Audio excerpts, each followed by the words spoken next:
Улс орон ард иргэдэд тусламж хэрэгтэй байхад аврах хамгаалах үүрэг гүйцэтгэж байдаг албан хаагч нар бол онцгой байдлын ажилчид байдаг. Сүүлийн жилүүдэд залуу гэр бүлүүд ажил хөдөлмөр эрхлэх байдлаасаа болоод хүүхэд харах хөнгө үедээ гэрт нь үлдээж явснаас шалтгаалan галт төмрийн хэрэг ихээр гарах болсон.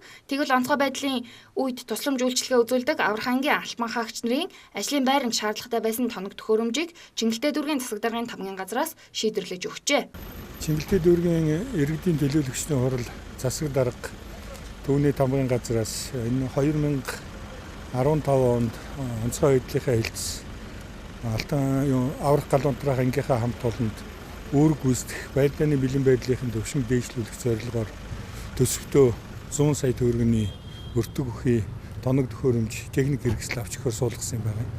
Нийслэлийн сая гаруй хүнд гамшиг ослын дуудлагаар үйлчилдэг, тэрний бодит үр дүнг хариуцдаг энэ байгууллагын маань үүрэг гүйцэтгэх чадвар, ажиллах бүрэлдэхүүний нөхцөл, дээрээс нь нэмээд иргэдэд онцгой байдлын албанаас хүрч байгаа төрийн үйлчилгээний хүртээмж чанартай өгөө төргөн шуурхай болоход онц нэмэртэй болох юм.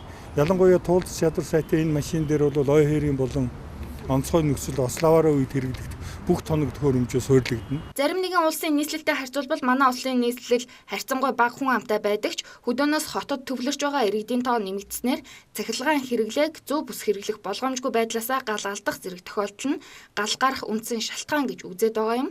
Харин шаардлагатай тохиолдолд тусламж үзүүлэх явцад иргэдийн амь насыг хамгаалдаг албан хаагчдын хувьд нөхцөл байдлаа нэгэрч гисэн нэмэгдүүлээд байгаа нь сайшаалтай хэрэг болж байгаа юм а.